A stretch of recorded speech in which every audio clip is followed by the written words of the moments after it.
What makes Bodo Glimt's bite-sized stadium, the Aspmyra, one of the most feared in European football right now?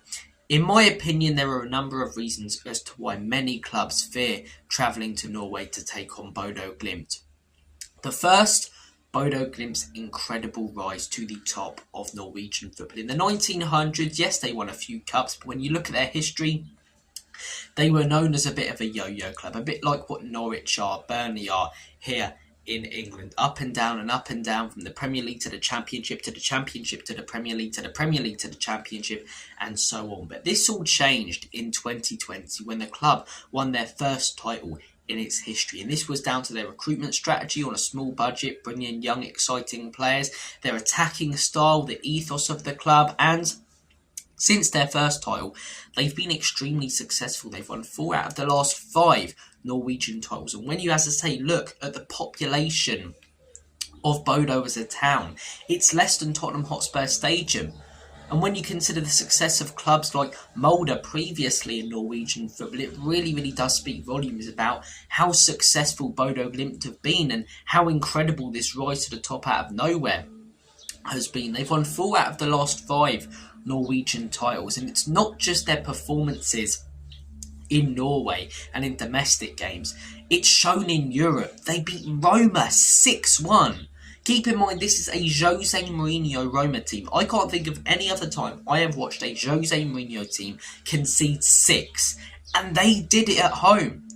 They did it when no one could barely name any of their players, and Roma had people such as Dybala up top, Mancini at the back.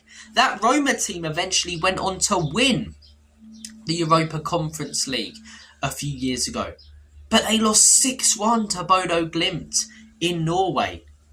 6-1. They've also beaten Ange Postecoglou's Celtic. They beat Lazio earlier this season 2-0 at home. They beat Olympiacos.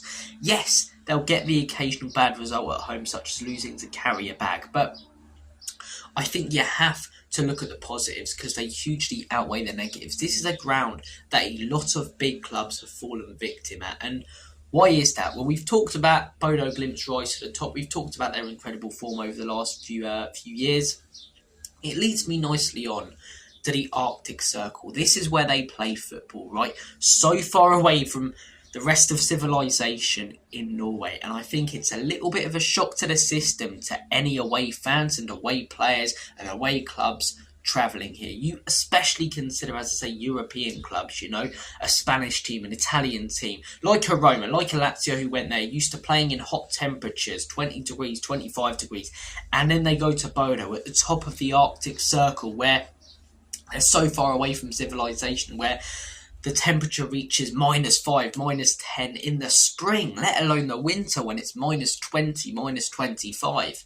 Insane temperatures in Norway, and it's a shock to the system for teams travelling there, dealing with these temperatures. We've talked about the temperature, we've talked about Bodo's recent record. It leads me nicely on to my third reason as to why this is such a feared ground: the artificial pitch. You very rarely see an artificial pitch at the top level in football, but Bodo Glimt have one. And just like the Arctic Circle and it being very different to what most players are used to playing in, the conditions are so different. These players, these top professional players in Europe, like the Spurs ones who are going to go there next Thursday, are used to your top quality pitches in the Premier League.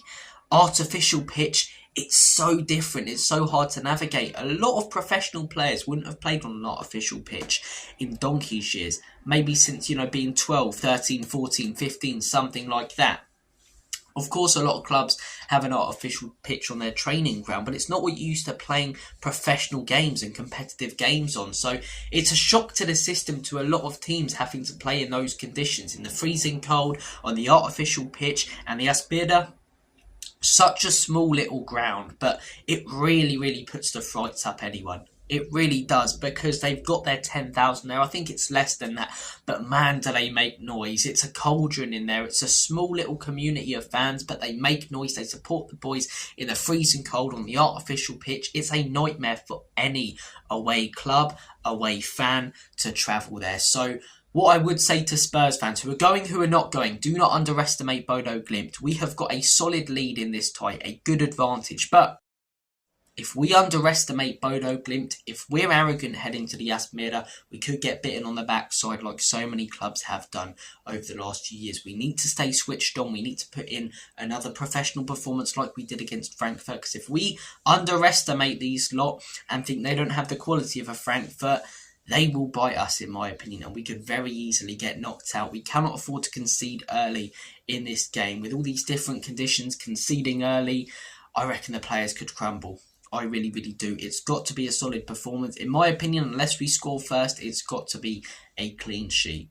I don't see this ending 1-0 Bodo. If Bodo score and we don't, I say 2-0, and then it goes to pens, and then who knows, they beat Lazio on penalties. So do not underestimate Bodo. We've got a good advantage. We've got more quality than them on the pitch, but they've stunned so many teams over the last few years that have underestimated them, and that, in my opinion, is down to all the circumstances that I've discussed in this video. The Aspmyra is a scary ground to go to. May not look as scary as a Marseille in Europe, but if anything, it's more dangerous. It may not look as scary as a Feyenoord in Europe, but if anything, the last few years, it's more dangerous. We've got to stay switched on, go in there next Thursday. Otherwise, we could be in for a big, big shock. Take care, guys. Hope you enjoyed today's video. As always and forever, come on, you Spurs.